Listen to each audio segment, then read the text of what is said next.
এটা এটা আমি বলব আপু একটা কথা বলি। আমি আমি উনাকে শ্রদ্ধা করি যেহেতু আমাদের মহাসচিব ১৪ বছর ধরে উনি মহাসচিব পদে আছে। কিন্তু মহাসচিবের যেই স্পিরিটটা যেমন দেলোয়ার আঙ্কেলদের যে স্পিরিটটা ছিল, আমাদের এই মহাসচিব সবসময় বিপদ এড়ায়ে রাজনীতি করতেছে আপু। ধরেন উনার গায়ে কিছু মাখায় না উনি। ঠিক আছে? ধরেন একটা কমিটি দিচ্ছে, কমিটিটা কি দিচ্ছে না দিচ্ছে উনার কোনো রেসপনসিবিলিটি নাই বা উনি যে বলবে যে দিস ইস নট রাইট উনি এটা বলে না। তাহলে হুম, বলে না কেন? এটা একটা কোয়েশ্চেন। হয়তো উনার ওই পাওয়ারটা নাই। এখন হুম, আপনি যদি দায়িত্ব পালন করা অবস্থায় আপনার যে আপনার রোল যেটা, ওই রোল অনুসারে যদি আপনাকে রেসপনসিবিলিটি না দেওয়া হয়, তাহলে আপনি যদি আত্মসম্মান বোধ থাকে তাহলে এই চেয়ারটা ধরে রাখছেন কেন ১৪ বছর? ১ নাম্বার হুম, কথা আমার। সেকেন্ড থিং হচ্ছে ধরেন নেতা কর্মীদের মধ্যে কোনো সমন্বয় নাই। ধরেন আপনি বহিষ্কার করলেন ৭,০০০ সাপোজ ৩,০০০ বহিষ্কার করছে। এই ৩,০০০ নেতা কর্মীকে কাউন্সেলিং করার জন্য তো একটা টিম থাকা দরকার, রাইট? হুম, যে এরা তো দলের ত্যাগী নেতা কর্মী। এরা হয়তো ভুল পথে চলে গেছে। কিন্তু কেন গেছে? এদের তো একটা কমিউনিকেশন চ্যানেল দরকার। এটা নাই। তাহলে এটা হুম, রেসপনসিবিলিটি কার? অবশ্যই মহাসচিবের। উনি হুম। কোনো রেসপনসিবিলিটি নিবে না। খালি ওই আপনার ন্যাপ কইরা আসছে, অনেক সৎ। উনার মেয়ে দেখলাম আজকে বাপের জন্য ক্যাম্পিং করতেছে। জীবনে দেখি নাই আরকি। বাপের জন্য চেহারা ক্যাম্পিং দেখা করতে যায়নি। এত বছরে হ্যাঁ, যে বাংলাদেশের মানুষ ছিল, আরে কষ্টে উনার ছিল, ছিল। হুম, উনার বড় বঞ্চিত মেয়ে ছিল। তো ফকিন্নি বলতেছে হাসনাতদেরকে বা বস্তি বলতেছে। তো এই জিনিসগুলা কেন? কারণ হচ্ছে এরা এলিট সুশীল। ঠিক আছে? এরা হচ্ছে বাটারটা খাবে। দুধ আপনি সারা বছর জ্বালাইবেন আর এরা সর যেটা বইবে এটা খাইবো। বুঝছেন? এসি রুমে বইসা। এটাই বিএনপিতে বা অন্যান্য রাজনৈতিক দলে হইতেছে। আমি যে সারা বছর মাঠে খাটলাম, ঘাটে খাটলাম, আমার মূল্যায়নের এই দুধের সরটা তো এরা খাইয়া ফেলাইছে। তো এই সুশীলবাজি ওই যে আমাদের আসাদ ভাই বলল না সুশীলদের সাউয়া কাউয়ারে খাওয়াবে সরি আপু। ঠিক আছে? This is fact. সাউয়া মামুয়া ভাইঙ্গা ফালাবে। এই যে হাদি বলছে।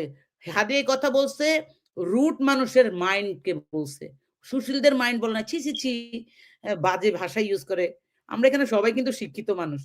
বাজে ভাষা ইউজ না করলে তোরা ধাক্কা খাস না কে? তোদের যখন ভাই একটু সরবেন ওই শুয়ারের বাচ্চা সর। দেন সরে। তাহলে আপনার হুম। যেমন কুকুর তেমন মুকুর তো দেওয়া লাগে। ইভেন তো এই আপনি যে অনলাইনে দেখবেন, আপনি সুন্দর করে একটা কথা বলেন, কেউ শুনবে না। আপনি গালি দিয়ে বলেন, তখন কিন্তু সবার মাথায় ঢুকবে। না, আরেকটা জিনিস আসাদ ভাই যে কথাটা বলল, উনাকে নাকি হুমকি দিছে ৭ দিনে মাইরা ফেলবে। তাহলে উনার রেসপনসিবিলিটি কার? স্বরাষ্ট্রমন্ত্রীর না? আচ্ছা এই যে ফোনে হুমকিটা দেয় কোন টাওয়ার থেকে, কোন সিগন্যাল থেকে হুমকিটা দেয়? সাথে তাদের ধরতে পারে না? তাহলে আমাদের কন্ট্রোল সিস্টেমটা কি করতেছে? ইভেন আরেকটা জিনিস এড ওই যে করি আগে আপনার যে এই যে আমরা কল রেকর্ড পাইতাম, এখনো কল রেকর্ড বের হয়। আবে তাবে কোন মাইয়ার লগে কি কথা কইলো, কোন মাইয়ার লগে কি করলো, এগুলোর কল রেকর্ড আমরা এগুলা পাই। খবর দেয় হ্যাঁ, কিন্তু আর এত প্ল্যান করে কাজের কাজ, ফেলাইছে। কে কার লগে করলো, এগুলো কল রেকর্ড কেন পাই না? কে কাকে হুমকি দিতেছে? আপনি দেখছেন এই পর্যন্ত কয়টা হুমকির কল রেকর্ড আমরা পাইছি? কয়টা কল রেকর্ডের হুমকি তারা প্রকাশ করতে পারছে? কিন্তু সবাই তো কিছুই নাই। প্রতিনিয়ত হুমকি পাইতেছে। আপু পুলিশের মধ্যে ১৫ বছরে ফেসিস্ট ঢুকাইছে সব। বিএনপির আমলে আওয়ামী লীগের লোকজন ঢুকে গেছে আপনার পুলিশের ভিতরে। যারা তাদের সর্বোচ্চ মানে ভয়ংকর চেহারাটা বিএনপি নেতাকর্মীদের মাইরা-টাইরা দেখাইছে। হাত পা ভাঙছে তো অনেক নেতার। হ্যাঁ? গুলি করতে হুম। গেছে। আমাদের অনেক নেতাকেই তো মারছে। আমাদের জনি যে ২২ টা গুলি খাইয়া মরছে। জনির অবদান তো কেউ ভুলতে পারবে না। বাংলাদেশে ফেসিবাদের বিরুদ্ধে ১ম যুদ্ধটা হয় জনির সাথে। জনি শহীদ হয়। ২২ টা গুলি আপু ইটস নট এ মানে নরমাল থিং। কই ওই পুলিশদের কি বিচার হইছে? ওই পুলিশরা কোথায় এখন? তো এখন ব্যাপারটা আচ্ছা, হচ্ছে কি জনির খবর নিছে কিনা? পুলিশদের তো বিচার হয় নাই। কিন্তু জনির খবর নিছে কেউ? মানে জনির কি অবদান জনির সেটা ওয়াইফকে তো আ আপনার বিএনপি ইয়েতে ওই যে আব্বাস ভাইয়ের ব্যাংকে চাকরি দিছে। তার বাচ্চার পড়াশোনা এগুলা আম হ্যাঁ, এবং দায়িত্ব আমাদের নিছে। চেয়ারম্যান কিন্তু টেক কেয়ার করে। ভাইয়ার একটা জিনিস ভালো করছে। উনি ধরেন যারা শহীদ হইছে এই দলের জন্য, এদের একটা লিস্ট উনার কাছে আছে। এবং এই পরিবারগুলার খোঁজখবর কিন্তু উনি রাখে। আপু একটা জিনিস হচ্ছে কি একজন নেতা যদি দেশে থেকে রাজনীতি করতে পারত, তারেক রহমান সাহেব শহীদ জিয়ার এই দলকে আরো আমরা যে এত সমালোচনা করি কারণ হচ্ছে কি আমাদের নেতা তো দেশে নাই। একজন জেলখানায় ছিল। ম্যাডাম জিয়া যদি তার এই ১৫ বছর রাজনীতি করতে পারত, তারে দেখেন। এরা যে কথা বলে আপু আমার এখন রাগ লাগতেছে। ভারতীয়দের পক্ষে যে কথা বলে, তোদের নেত্রী যে নেত্রীরে ১৫ বছর ঢুকাইয়া বাংলাদেশের রাজনীতি গণতন্ত্র ধ্বংস করছে, তোদের তো এই জন্যই ভারতের পক্ষে একটা কথা বলা উচিত না। ঠিক না? হুম, হুম, মানে পল্টি হুম, দিয়া ফেলে। আজ সকালে বলতেছে আমরা ভারতীয় আগ্রাসন সহ্য করব না। বিকালবেলা হুম। কইতাছে ভারতের সাথে সুসম্পর্ক রাখতে হইব। হ্যাঁ, আমাদের ভারত আমাদের বন্ধু রাষ্ট্র। এরপরে আমাদের নেতা ছিলেন আমাদের নেতা ছিলেন শেখ মুজিব, তার মাথা টেনে হিচড়ে নামিয়েছে বইলা কাইন্দা দিছে মহাসচিব। আরে ভাই এটা তো মূর্তি। আপনি একটা মূর্তি বানায় রাইখা দেন ঘরের ভিতরে। শেখ মুজিবের বেগম খালেদা জিয়ার বাসার থেকে যখন বের করে দিছে তখন তো ওনার এই চোখের পানি আমি দেখলাম না। তো মূর্তির জন্য কান্দে আমগো নেতারা। শেখ মুজিবের মূর্তির জন্য যে শেখ মুজিবের দল বেগম জিয়ারে 12 বছর জেলে রাখছে, জিয়াউর রহমানরে খুন করছে, জনাব তারেক রহমানের ব্যাকবোন ভাঙ্গা দিয়া তারে বাংলাদেশের রাজনীতি থেকে সরায়া দেশান্তর করে দিছে। সেই সমস্ত নেতারা ওই ইন্ডিয়ান নেতাদের কাছে গিয়া নম করে। I don't like it personally. আরেকটা জিনিস বললেন যে আপনি এই জেনজির জেনজিদের সাথে বিট্রে করলে বাংলাদেশে কোনো রাজনৈতিক দল টিকবে না। তাদের যে অ্যাক্সেসটা দেওয়া দরকার, তাদের যে সহযোগিতা দেওয়া দরকার, everybody have to do that. তাদেরকে প্রতিযোগী ভাবার প্রয়োজনই তো নাই। বিএনপির সাথে জামাতের তুলনা কেন করবেন আপনি? আমারে বলেন। ধরেন বিএনপি বলতেছে জামাত ক্ষমতায় যাওয়ার ষড়যন্ত্র করতেছে। তাহলে আপনি সেই ষড়যন্ত্র করার প্লটটা তৈরি করলেন সুযোগ কেন? করে দিছে। হ্যাঁ, যেই রাজাকার বললে এখন আপনাকেও তো বলা হয় যে আপনি জামাত মানে বিএনপির লেবাস কিন্তু আপু জামাতের। জামাতি তো আমারে প্রতিদিন আমার রাজাকারের বাচ্চা কয় শুনেন গুপ্ত কয় আবার জামাত নাকি আমারে টাকা দেয়। জামাত নাকি টাকা দেয়। এরপরে আমাদের এক বড় ভাই ইশরাক ভাই সেদিন তার মানে কি জানো উনার নমিনেশন দেয় নাই বা উনাদের এলাকাতে কি ঝামেলা হইছে তার আইডিতে আমি পড়তেছি আরকি। উনার আইডিতে লেখা আছে আপনি তো এখন রাজাকার হয়ে গেছেন। ইসাক সরকার রে রাজাকার কয় বিএনপি নেতারা। মানে এরপরে আয়ারল্যান্ডে এক ডক্টর থাকে বিএনপি কে ড্যাপ করতো একসময় ছাত্রদল করতো। ওই বড় ভাই বলে কি মেধা নীতি নৈতিকতার কথা কি লিখবো? লেখলে আমারে রাজাকার বলে। তার মানে বুঝছেন? সেই আওয়ামী ন্যারেটিভ কিন্তু।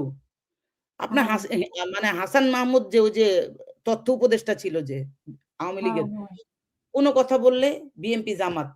বিএনপি জামাত বাংলাদেশে টেরোরিজম করতেছে, বিএনপি জামাত এটা করতেছে।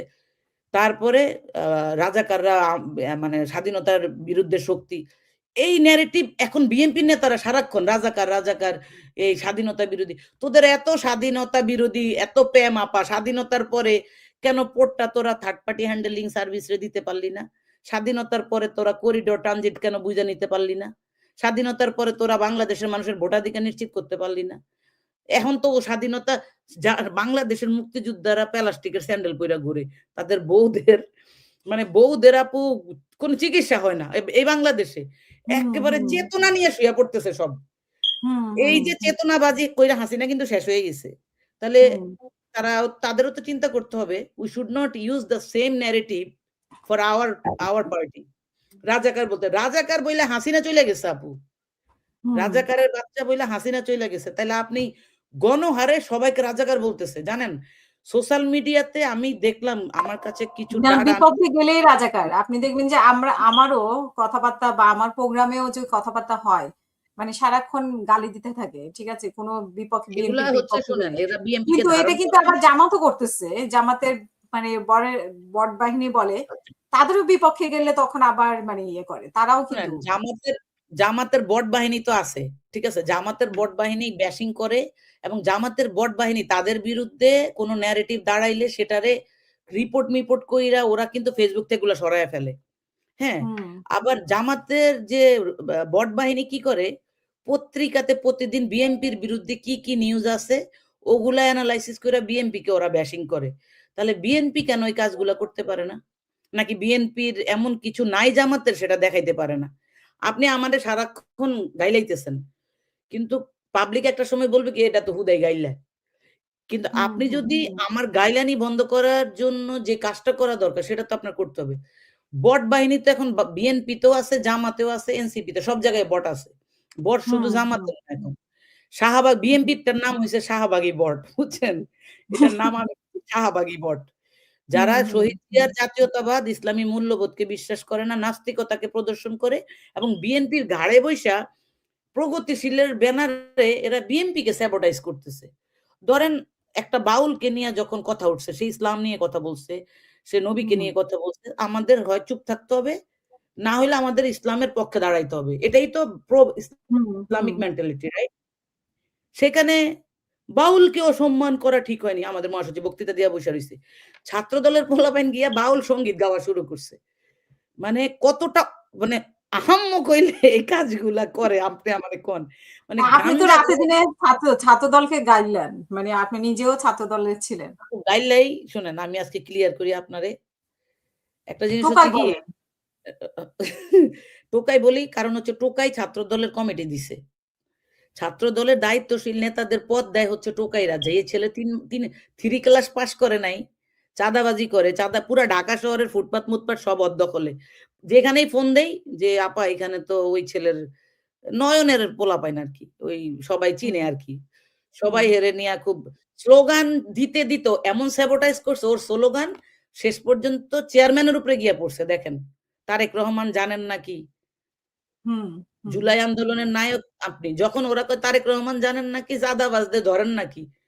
তাহলে তুই হুম, স্লোগান তো একটা দলকে রিপ্রেজেন্ট করে। আপনি স্লোগান প্ল্যানটা যখন করবেন, narrative plan, propaganda plan, social activity plan, online, offline এবং পলিটিক্যাল যেটা মাঠ পর্যায়ের প্ল্যান। এখানে তো আপনি একটা স্লোগান বানানোর পর চিন্তা করতে হবে যে এখানে এই স্লোগান এর নেগেটিভ ইমপ্যাক্ট কি পড়বে আমার দলের উপর। আপনি স্লোগান দিয়ে দিলেই তো হবে না।